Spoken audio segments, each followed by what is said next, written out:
मिरज तालुक्यातील निलजी येथे शेतमजूर महिलेवर अत्याचार करून तिचे दागिने लुटण्याची माणुसकीला काळीमा फासणारी घटना घडलेली आहे। शेतमजूर महिलेवर अत्याचार करून आरोपी पसार झालाय। गुन्हा दाखल होऊन 4 दिवस झाले, पण अद्याप आरोपी अजून अटक केलेला नाही आणि म्हणून ठाकरे गट महिला आघाडी आक्रमक झालेली असून या घटनेचा निषेध व्यक्त करत 24 तासांच्या आत नराधमांना अटक करा, नाहीतर शिवसेना स्टाईलने आंदोलन करणाऱ्यांचा इशारा शिवसेना उद्धव ठाकरे महिला गट आघाडीकडून देण्यात आला आहे। घटना घडली त्या घटनेचा आढावा घेण्यासाठी आज आपण मिरज पोलीस स्टेशनला आलो होतो।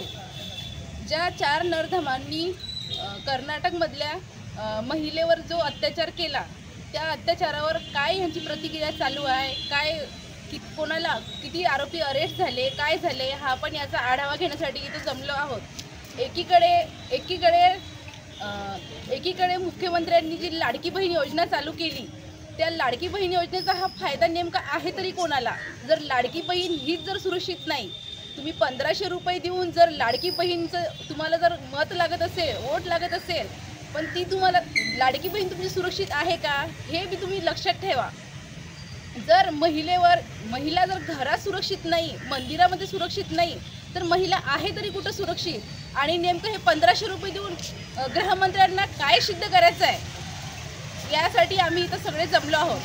आणि जर 24 तासाच्या आत या प्रकरणात काही जरी अपडेट नाही मिळाली किंवा ते गुन्हेगार जर अरेस्ट नाही झाले, तर आम्ही सगळे शिवसैनिक रस्त्यावर उतरू आणि आंदोलन करू। नमस्कार। निलजी गावामध्ये मिरजेपासून 2 किलोमीटर अंतरावर निलजी गाव आहे। या निलजी गावामध्ये कर्नाटकचं एक कुटुंब शेतामध्ये शेतमजूर करत असताना 4 नराधमांनी जाऊन त्यांच्यावर नवरा घरी असताना त्यांना बांधून डांबून घालून त्यांच्यावर जो अत्याचार केला, या अत्याचाराला वाचा फोडण्यासाठी आज आम्ही पोलिसांना इथं विचारण्यासाठी आलेलो की अर्ज द्यायला की अजून अरेस्ट का झाले नाहीत हे नराधम। जर हे नराधम जर अरेस्ट झाले नसतील तर ही सरकार जे आहे, आज ह्या शिंदे सरकारने 1500 रुपये महिलेला लाडकी बहीण म्हणून जी योजना काढली, तर लाडकी बहीण घरात सुरक्षित नसेल, आज तिचं शेतमजूर म्हणून काम करून खात असताना जर हे नराधम घरात घुसून जर अत्याचार करत असतील आणि हे 1500 रुपये घेऊन काय उपयोग आहे, हे मला आज सरकारला प्रश्न विचारायचा आहे। तसंच जे आज गृहमंत्री आहेत, फक्त दिल्लीत जायचं आणि मुंबईत यायचं एवढंच त्यांचं सध्या काम चालू आहे। आणि हे काम चालू असताना महिला सुरक्षितेचा हा ह्याने का अहवाल घेत नाहीत आणि जिथे कडक भूमिका घ्यायची आहे महिलावर जेव्हा अत्याचार होतात, तेव्हा हे सरकार कुठे गेलेलं असतंय हे मला विचारायचं आहे। आणि हे जे 1500 रुपये देत आहे तुम्ही, हे 1500 रुपये देऊ नका।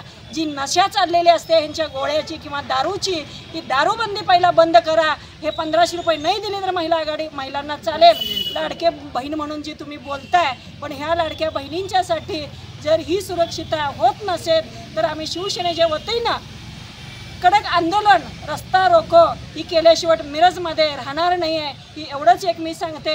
आणि आज आम्हाला आत्ता आतमध्ये साहेबांनी सांगितलं की 24 तासामध्ये आम्ही त्यांना हजर करू।